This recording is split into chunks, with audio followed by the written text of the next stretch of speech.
आपसे रिक्वेस्ट करते हैं। मध्य प्रदेश के माननीय मुख्यमंत्री श्री मोहन यादव जी, राजस्थान के सम्मानीय मुख्यमंत्री श्री भजनलाल शर्मा जी, भारत सरकार के जल संसाधन विभाग के सचिव आदरणीय देवाश्री जी, भारत सरकार में इस मंत्रालय में मेरे साथी आदरणीय श्रीराम वेदिरे जी, मध्य प्रदेश और राजस्थान दोनों ही सरकारों के सम्मानीय अधिकारीगण, भारत सरकार के सभी सम्मानित अधिकारीगण, पत्रकार मित्रों, आज निश्चित ही राजस्थान और मध्य प्रदेश दोनों राज्यों के ऐसे लगभग 26 जिले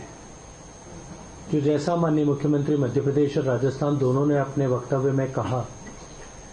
कि जो पानी की कमी वाले क्षेत्र हैं उनके लाखों लोगों के लिए एक स्वर्णिम सूर्योदय का दिन है। और भारत की सरकार जो माननीय नरेंद्र मोदी जी के नेतृत्व में ऐसे सारे विषय जो वर्षों से लंबित हैं, इनके समाधान के लिए त्वरित गति से काम कर रही, भारत की सरकार के लिए भी आज एक अत्यंत सफलता से भरा हुआ दिन है। जैसा अभी चर्चा हुई, स्वर्गीय अटल जी के जमाने में सरप्लस बेसिन से डेफिसिट बेसिन पर पानी ट्रांसफर किया जा सके और जल संसाधनों का हम संपूर्णता के साथ में उपयोग कर सकें, इस दृष्टिकोण से जो विचार बना था, उस विचार को आगे बढ़ाते हुए पार्वती काली सिंधु परियोजना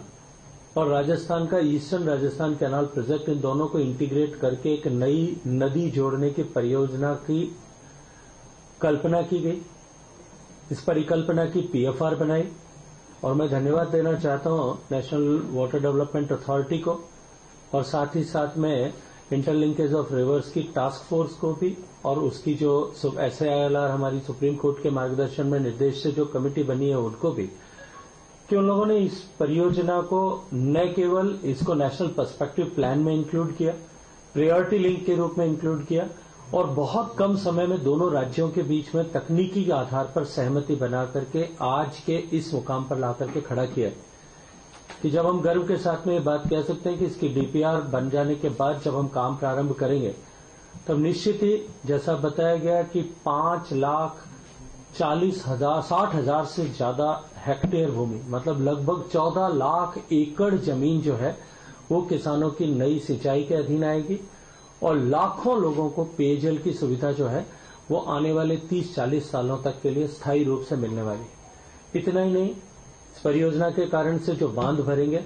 और इन परियोजना के कारण से अभी जो वर्तमान के जो बांध और बड़े तालाब हैं जिनको इस परियोजना के माध्यम से पोषित किया जाएगा, उसमें पानी का संचय किया जाएगा, उसके कारण से उस पूरे आसपास के क्षेत्र का जो अंडरग्राउंड वाटर टेबल जो निरंतर घटता जा रहा है, उस टेबल को भी वापस ऊपर उठाने में हमको सफलता प्राप्त होगी। आज दोनों माननीय मुख्यमंत्रियों ने के साथ बैठ करके उनके उपस्थिति में माननीय प्रधानमंत्री जी की अपेक्षा के अनुरूप आज दोनों राज्यों के माननीय अधिकारीगण, सचिवगण इस समझौता पत्र पर हस्ताक्षर करेंगे और आज का ये दिन इन 26 जिलों के आने वाले भविष्य को जो है वो रेखांकित करने वाला, भविष्य को बनाने वाला दिन होगा। माननीय प्रधानमंत्री जी का निरंतर ये आग्रह रहा है कि हमें अपने जल संसाधनों का सर्वोत्तम, सर्वाधिक उपभोग किस तरह से हो सके, इस दृष्टिकोण से काम करने की आवश्यकता है। पूर्व में भी मध्य प्रदेश को तो दोहरी बधाई देता हूं क्योंकि देश में जो 2 इंटरलिंकेज परियोजनाएं अब तक देश की सरकार ने बनाने की दिशा में आगे कदम बढ़ाए हैं, दोनों में ही मध्य प्रदेश एक स्टेक होल्डर है और मुझे लगता है कि मध्य प्रदेश की पानी के प्रति जो जिस तरह की संवेदनशीलता है और जिस तरह की रुचि लेकर के काम कर रहे हैं, मुझे स्मरण आता है मैंने तुरंत ही जब माननीय मोहन यादव जी जब मुख्यमंत्री बने, शपथ लेने के बाद में 2-3 दिन बाद ही जब जयपुर के शपथ ग्रहण समारोह में मिले थे, तब मैंने चर्चा की थी तो इन्होंने कहा था कि एक बार साथ बैठेंगे और एक ही बार में इसका निस्तारण कर देंगे, दोबारा आपको बैठने की जरूरत नहीं पड़ेगी। तो मैं दोनों राज्यों के सम्मानीय मुख्यमंत्रियों को, अधिकारियों को इसके लिए हृदयपूर्वक धन्यवाद देता हूं कि उन्होंने बहुत सहृदयता के साथ में बैठ करके, देखिए कोऑपरेटिव फेडरलिज्म का जो नारा माननीय प्रधानमंत्री जी ने दिया है, ये उसका मूर्त और साकार रूप है। हम एक दूसरे के प्रतिस्पर्धी हैं विकास के दृष्टिकोण से, लेकिन साथ ही साथ में हम एक दूसरे को विकास के लिए कोऑपरेट भी करें और यदि इस तरह से कोऑपरेट करेंगे तो जैसा मैंने केन-बेतवा लिंक के समय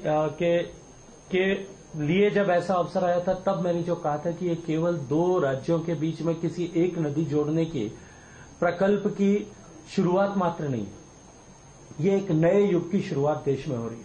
और मेरा कहा हुआ आज मुझे लगता है कि वो फलीभूत हो रहा है जब हम दूसरे तक पहुंचे, और मुझे पूरा विश्वास है कि आने वाले कुछ ही समय में हम तीसरे, चौथे और 5वें पायदान पर भी इस दिशा में पहुंचेंगे। और एक बार जब राज्यों के बीच में बनने वाली इन सहमति के चलते हुए, और माननीय प्रधानमंत्री जी ने जिस तरह से सहृदयतापूर्वक इनको वित्त पोषित किया है,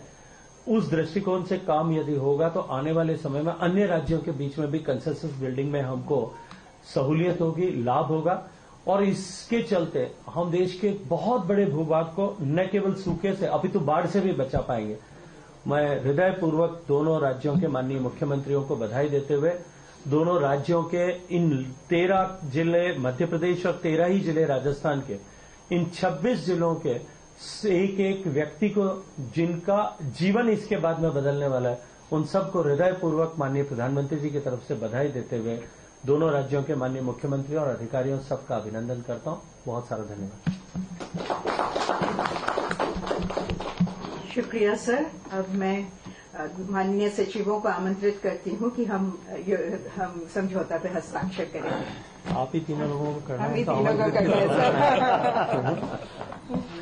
आमंत्रित खुद को करना है, आप तीनों कर दो साइन।